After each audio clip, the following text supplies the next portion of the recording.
Imagine a marvel of aviation, the pinnacle of luxury and speed. The Concorde, the first and only supersonic commercial airliner, a symbol of technological triumph, faced an unforeseen disaster that shocked the world. A tragedy that left a trail of fire in the skies of Paris and killed all 109 passengers and 4 others on the ground. Today we unravel the story of Air France Flight 4590, an event that marked the end of the era of supersonic commercial flight. Join us as we delve into the story, the harrowing moments of the accident, and the aftermath of this catastrophic event, and explore the question, is supersonic flight making a comeback? Calamity Chronicles presents The Concorde. In the late 1950s, the American, French, English, and Soviet agencies were interested in creating a supersonic passenger transport aircraft. Each of these countries had its own project.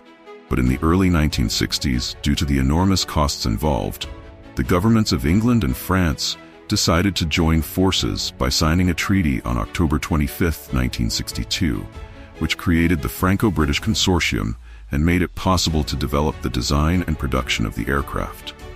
The Concorde, a product of Anglo-French engineering, was not just any aircraft, it was the embodiment of speed and luxury. Capable of flying at twice the speed of sound, it promised to revolutionize air travel by halving flight times. Transatlantic flight. Prototype number 001 was the first to reach supersonic speed, Mach 1, approximately 1,100 kilometers per hour at operational altitude, on October 1, 1969. On November 4, 1970, it reached supersonic speed Mach 2, approximately 2,200 kilometers per hour, faster than the speed of Earth's rotation. Introduced into commercial service on January 21, 1976, the Concorde began commercial flights connecting Paris and Rio de Janeiro. The aircraft was a symbol of national pride and technological achievement. It boasted an impressive safety record, with features that were ahead of its time, including advanced materials for its airframe and a unique ability to sustain supersonic speeds over long distances. Concorde's engines represented the essence of innovation and aerospace engineering, enabling this iconic aircraft to break the sound barrier with unprecedented elegance. Powered by 4 Rolls-Royce Snecma Olympus 593 turbojet engines, Concorde boasted a power output that was the result of a collaborative effort between Bristol Siddeley Engines of the United Kingdom, later acquired by Rolls-Royce, and Snecma of France. These engines were not only powerful, they were the key to Concorde's supersonic capabilities, thanks to their innovative afterburning technology. This technology was crucial as it allowed additional thrust during takeoff and at speeds ranging from Mach 0.95 to Mach 1.7, thus optimizing fuel efficiency and reducing operating costs. The engineering behind Concorde faced monumental challenges, especially in preventing catastrophic engine failures at high speeds. Simulations indicated that a double engine failure at supersonic speed could have devastating consequences. To mitigate this risk, advanced automation systems were implemented, capable of automatically adjusting the aircraft's trajectory, thus ensuring safety and precision in its operation. The Concorde's delta wing design was an ingenious solution to the challenges posed by supersonic flight. The trapezoidal shape of these wings provided a perfect balance between the lift required at high angles of attack and the minimization of drag at high speeds. This feature not only allowed the Concorde to reach and maintain impressive speeds, but also to cope with the challenges of low lift at slower speeds, especially during takeoff and landing. The ogival wing shape was an adaptation of the traditional delta design, seeking efficiency at low speeds, despite the high fuel consumption and the need for longer takeoff and landing runways. Interestingly, the Concorde prototype even used a parachute to assist in braking during landing, a technique common in military aircraft but rare in commercial airliners.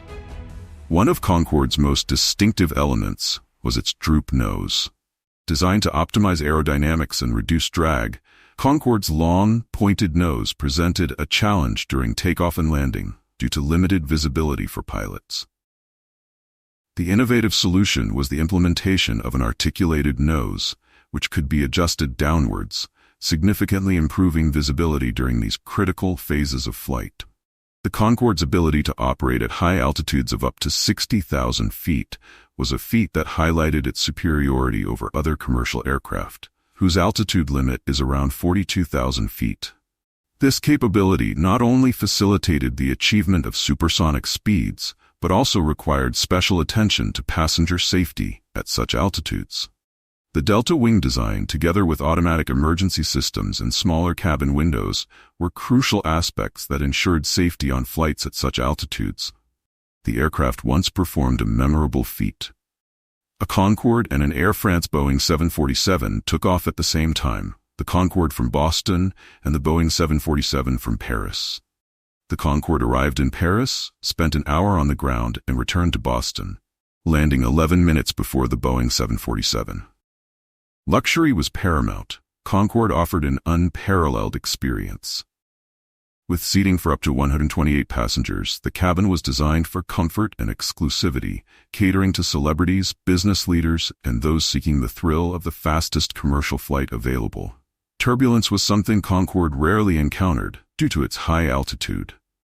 Despite its advances, Concorde faced challenges, including environmental concerns about sonic booms.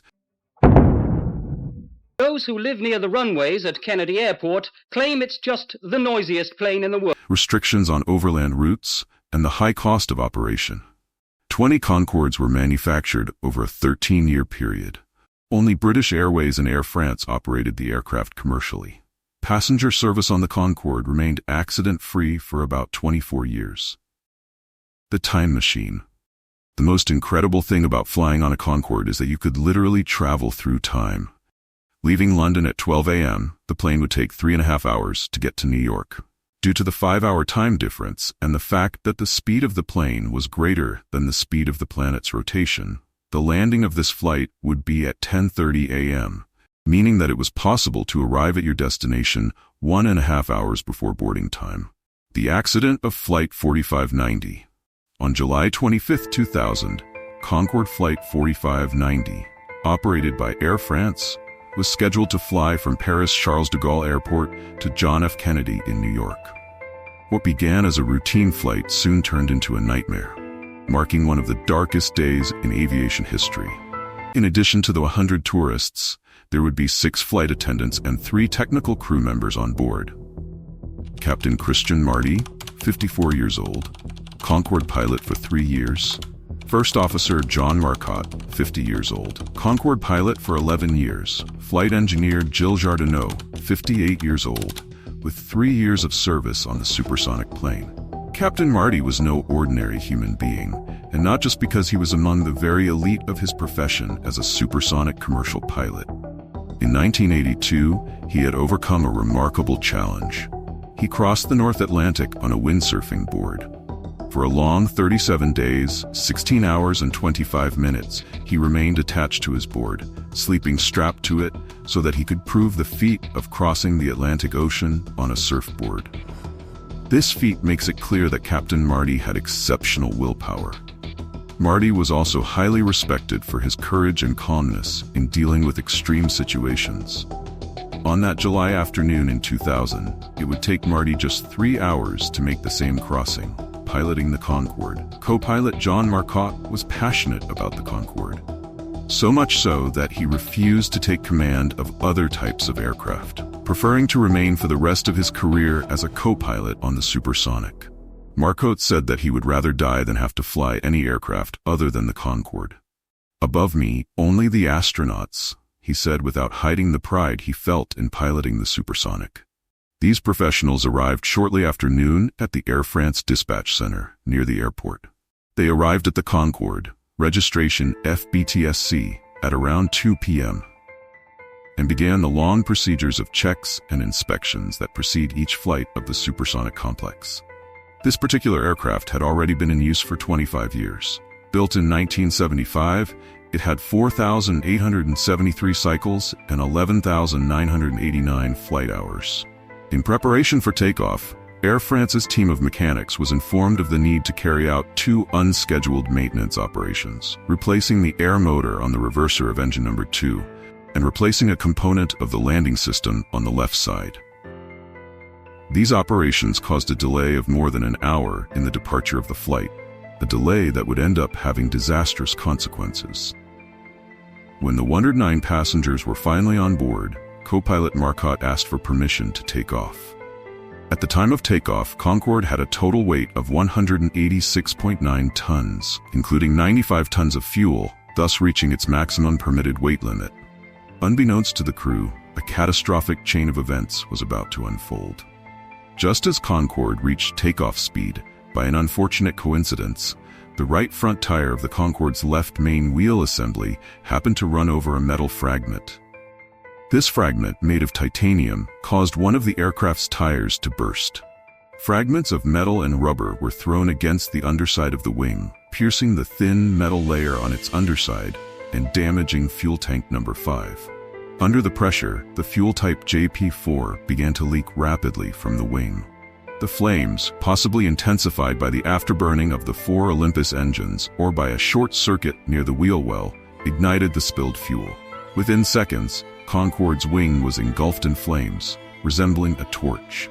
The control tower, upon realizing the situation, reported, "Concorde 4590, you have flames. You have flames behind you." The flight engineer reports engine number 2 failure and shuts it down. The plane begins to lose speed, and the Concorde's cockpit activates the fire extinguishing system, but the fire continues.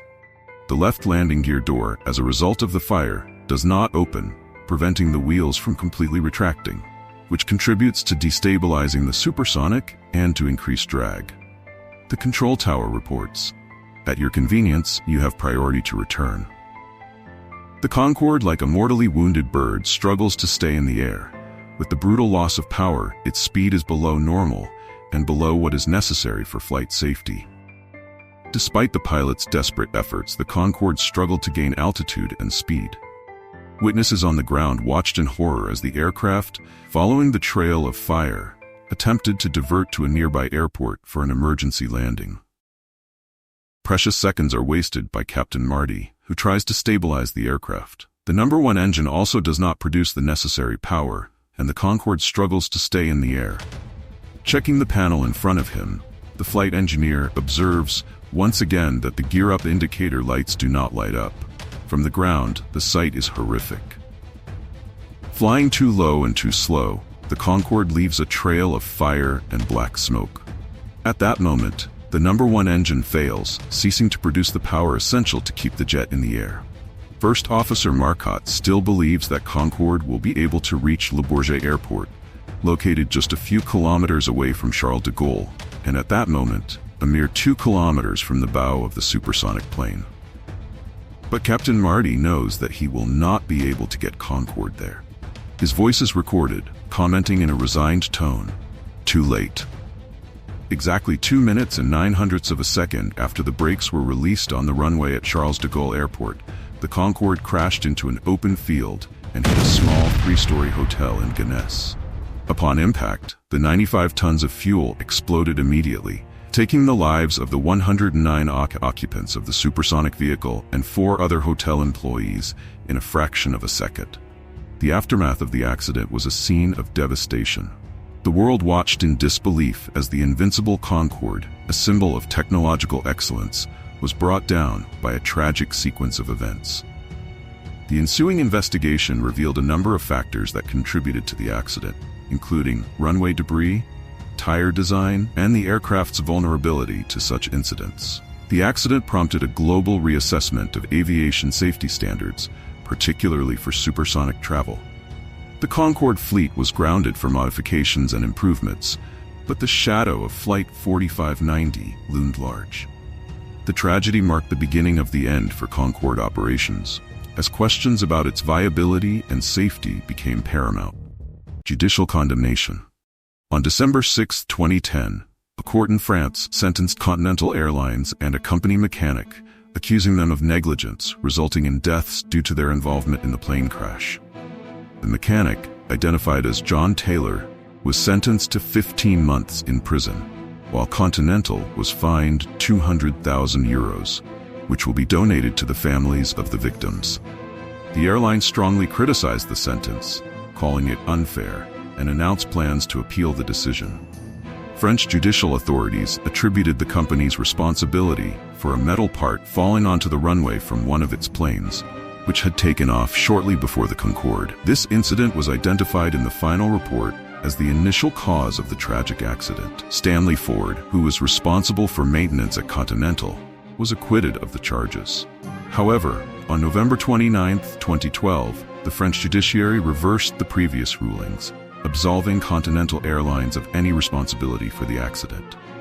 The court accepted the defense's argument that the plane was already on fire before it came into contact with the metal fragment, and suggested that the accusation against the American company served as a distraction to divert attention from problems within the French aviation industry itself. The fate of Concorde. Flying since 1969, this was the first fatal accident involving the Concorde. Operations of the supersonic aircraft were immediately suspended by Air France and 2 days later by British Airways. In the years following the accident, the Concorde never fully recovered its image or its place in the skies due to the following factors. Prohibitive ticket prices were one of the major economic obstacles facing the Concorde. In 1977, the price of a one-way ticket from London to Washington was approximately £431, which, adjusted for inflation, would be about $3,400 today. Over the years, these prices have only increased, reaching about $12,000 for a round-trip transatlantic flight in the late 1990s. The 1973-1974 oil crisis had a profound effect on the Concorde's operational capabilities. At the time it was designed, oil prices were considerably low. However, the crisis caused prices to soar, negatively impacting the operating economy of the Concorde, which was already known for its high fuel consumption. This characteristic made it particularly vulnerable to fluctuations in oil prices. Noise restrictions also posed a major challenge for the Concorde. Due to the sonic boom it generated, the aircraft was prohibited from flying at supersonic speeds over densely populated areas. This limitation significantly restricted its routes, confining its operations mainly to flights over the North Atlantic. Although Concorde had a generally positive safety record, this fatal accident deeply scarred its reputation and severely impacted the aircraft's safety image, shaking public confidence and marking a turning point in its operational history. Thus, in 2003, Concorde was retired from service. This decision marked the end of commercial supersonic travel. The return of supersonics? Nearly 2 decades after Concorde made its last flight, the concept of supersonic travel is about to experience a renaissance. Several companies are working to develop supersonic passenger aircraft that could enter service by 2030. Among these initiatives, Boom Supersonic stands out at the forefront of this renaissance. The company has plans for a premium 55-seat aircraft that promises to reach speeds of Mach 2.2 and have a range of up to 8,334 kilometers. In addition to Boom Supersonic, other projects are emerging, such as Spike Aerospace's S512, although these are still in the early stages of development. Virgin Galactic has also announced the Virgin Galactic Mach 3 project, a collaboration with Rolls-Royce, which aspires to reach speeds of up to Mach 3, outperforming its competitors in terms of speed. Current designs are addressing issues that once limited Concorde, such as high operating costs and inefficiency.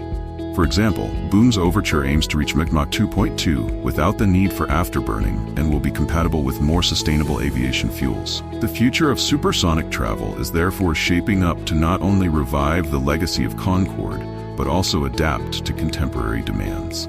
With a focus on advanced technology and sustainability, these new aircraft promise to usher in a new era of high-speed air travel, bringing back the excitement of supersonic travel for new generations. This is a Calamity Chronicles production. If you like us, help with like, comment, share, subscribe. Thank you.